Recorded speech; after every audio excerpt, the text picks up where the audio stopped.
Today, I'm going to tell you the problem with collecting statues, besides the fact they're really expensive. And you don't know what to do with their boxes. And your significant other usually doesn't like it. Plus, there's so many switch outs you don't know how to display or store them. And they're kind of just painted pieces of rock. Anyway, the problem with statues is very similar to some women. It takes a long time for them to come. While this particular statue we're going to review today, this custom 1/4 scale Vision statue, didn't take longer than a normal statue, I bought this 1 to 2 years ago when I collected Avengers statues. I no longer collect them, so now I'm stuck with a badass, amazing Avengers statue, and I don't know what to do with it, besides review it for you guys.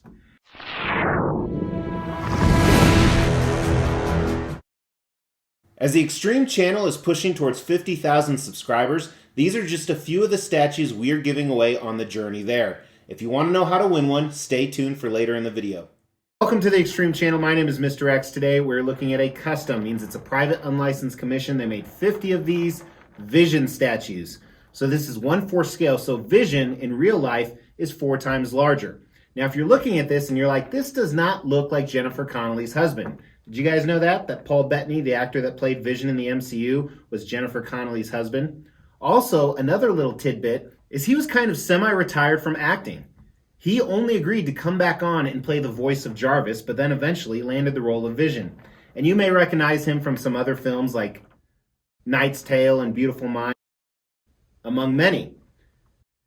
Now, like I said, this doesn't look like that particular character because this is the comic version of Vision. Yes, they made a comic book out of that Avengers MCU movie. I am actually really bummed. I wasn't lying in the intro. Now I have this amazing Vision statue and I don't know what to do with because I don't want to display him just by himself with no other Avenger pieces. But it is truly a badass statue. Little bit of a spoiler. Now it does have its issues as well, and we're going to talk about all of those in the Extreme review today. We're going to look at paint, sculpt, concept, design. Does this have the X factor? And I know you're thinking, what does the X factor mean? Well, since I'm Mr. X, and this is the Extreme channel, I can tell you that it's the embodiment of badassery and also self-illusion. But let's jump into this custom statue and take a look, starting with concept, and that's where it knocks it out of the park. Now, they did a number of very, very cool things. Now, some of them do tie into design. Now, on this piece, you have some type of factory-like base. And I say that because of the big, large reactor, maybe an arc reactor in the back. So some other Avenger ties. You see the Ultron bot on the ground that he has destroyed. So what's really cool about this is it can continue a number of different lines from licensed companies who have done the Avenger characters like Captain America, Black Widow, and more. I recently did a custom Hawkeye that destroyed an Avenger bot on the ground as well. So it would tie fantastic with all of those. And as you move up, and I'm just going to call it an arc reactor, it's damaged, and Vision is flying through it. Yes, he is flying through it. So that's two amazing things to me. Number one, he's flying. Number two, he's actually phasing through. After destroying the Ultron bot, assumably, depending which switch out you use, which we'll talk about in design because there are a ton of them, maybe he's still in the midst of battle. So I think this is awesome. It shows Vision with his chest jewel, with the Mind Stone, the cape flowing in the wind. They did an absolutely incredible job on this. Especially for what I would call a secondary character. They really knocked it out of the park. Now, a few Vision statues have been made in the past, but I can tell you right now, this one, in my opinion, is the best. And I give the concept a 5 out of 5. I think they did an amazing job with this. Now, design is kind of a conundrum on this. They went really elaborate. I mean, look at that floating effect. You're going to see the phase effect I'm talking about where he's actually kind of morphing through this, which is really cool. Now, the more elaborate you try and go, the more problems there's going to be. And that was a little bit of the case here. And then some other things I just wasn't a fan of. But before we look at those, black foam with straps held this guy together with no breakages, thankfully. This was the first layer. Everything was kind of intermixed between the layers, but you can see here the capes took up a lot of room. It was a pretty small box for what it was. And the second layer here has the base and more pieces.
All right, so I don't know if you saw, but his cape actually goes through a piece of the arc reactor here that detaches, and then you put it on when you put on the cape, and you put that on the torso at the exact same time. So a little complicated, not too bad. However, it did leave some nasty seam lines.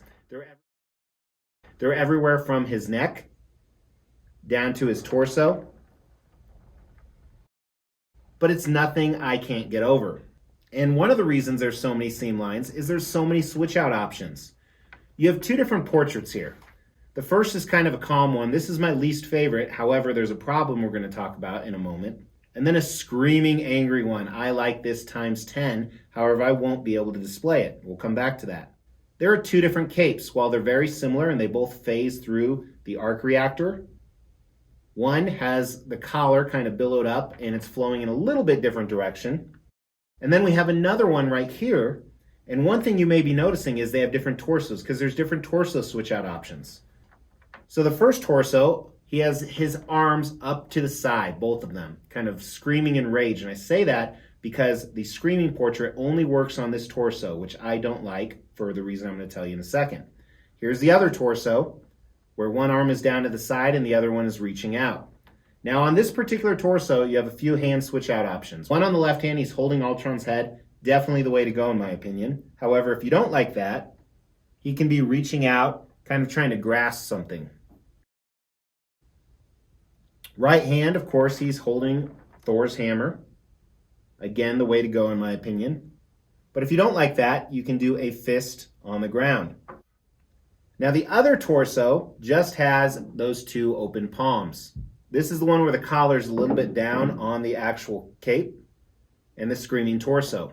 Now my problem is I want the screaming torso on this. I want everything like it is, but I want the screaming torso. And it looks like it'll fit, but it just won't. So it may be a defect with mine, because as you may know, I don't like to look at a lot of work in progress photos, but I'm fairly certain this portrait is only for this torso, and this one is only for this one. I think that's a big miss, because the hands are not interchangeable either. You can't put Ultron and Thor's hammer on this torso. Now, the portraits both do have a light up feature. Unfortunately, I don't have any of those batteries at this office. So here are some pictures I pulled offline. So big credit to the owner of these pictures.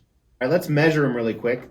Now the deepest part of the base is a little over 11 inches. And then you're gonna add for this torso at least another 7 inches. So he hangs off quite a bit. The widest part would be the base is about 13.5. And the tallest part, which is his collar actually, is right under 23 inches. So other than how much he sticks out, which if it's an open shelf, that's not really a big problem as long as you're not knocking it down. It's a pretty good size for everything that's going on. Not really a design issue, but another note during assembly, this was so dusty, like incredibly dusty. So normally I think I would give this design a 3 out of 5 or so because the fact that it has a lot of cool switch outs is awesome. The fact that you can't interchange them, really cool, I don't like. But they went really elaborate, so I have to give them points for that. So I do give them a 4 out of 5 on design, but I'm really bummed about those display options. I can get over the seam lines, I can get over the difficulty of hooking it together, but I would have loved to have the screaming portrait right here. And maybe I'm just stupid and don't know how to put it in. That's what she said. But I'm pretty sure this is the only way it works.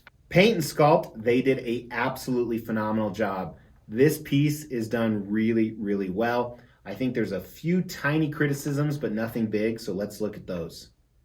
So we will look at the other torso and portrait as well, but start at the base here. Like I said, kind of this factory base with like what I call the arc reactor back there.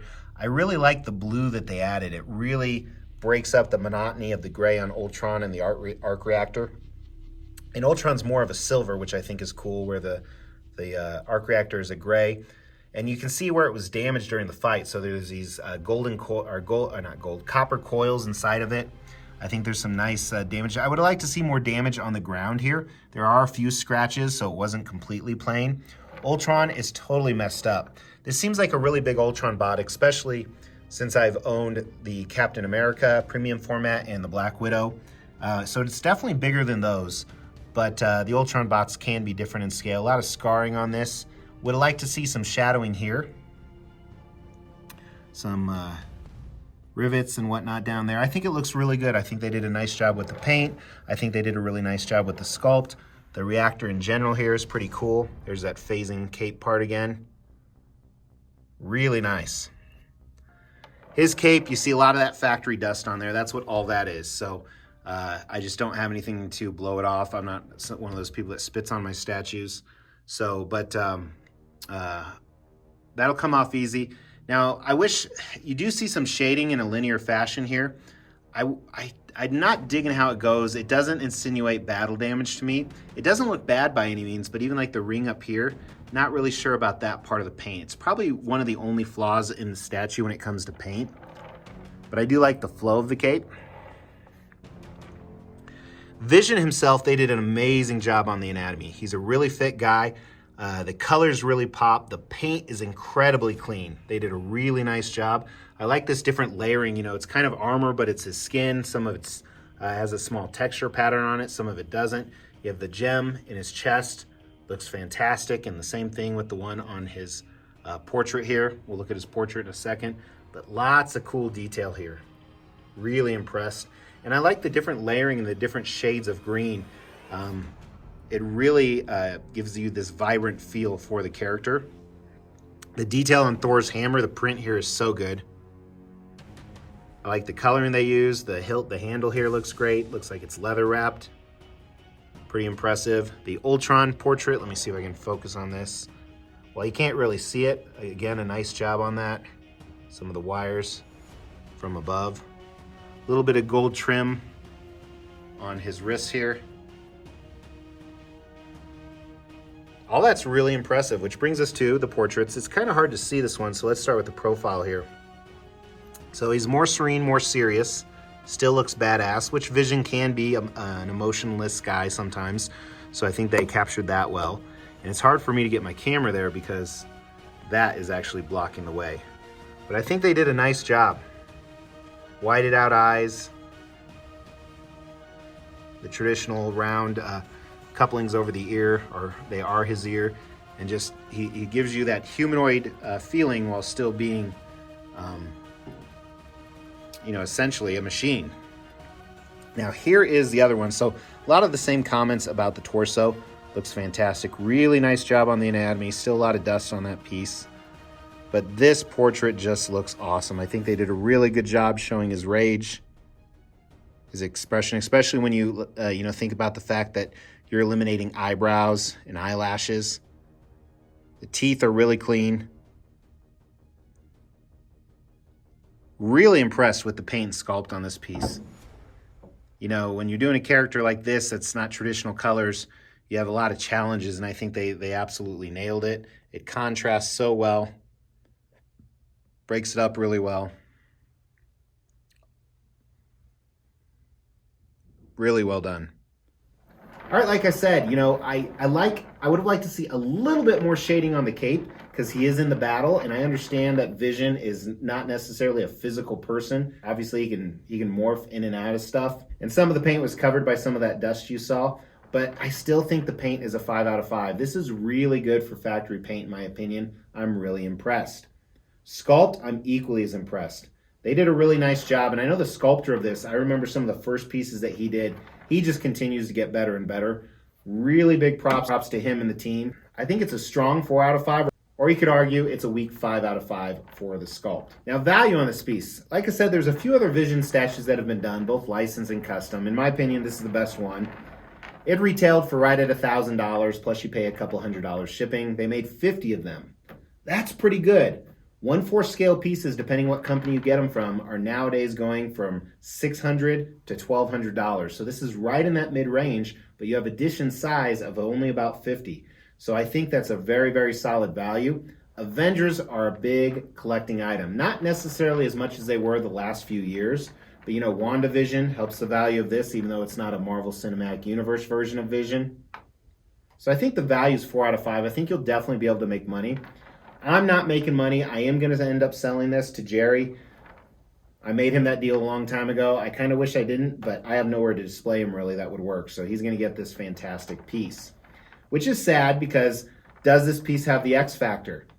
I absolutely think this does. This is a badass statue, bringing an underrated character to life that we don't really see in a form of badassery. When you walk by him, he's really cool. You want to make sure you display him up a little bit higher. I really like what they did. So I give this the X factor. I give this a 5 out of 5. Very, very cool piece.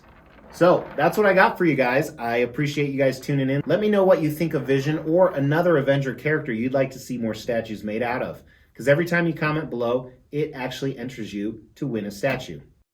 We will be giving all of these statues away, plus additional ones at every 5,000 subscriber milestone. To win one of these statues, all you have to do is make sure you've liked this video, you've subscribed to the channel, you've hit that bell notification, and then just drop a comment below.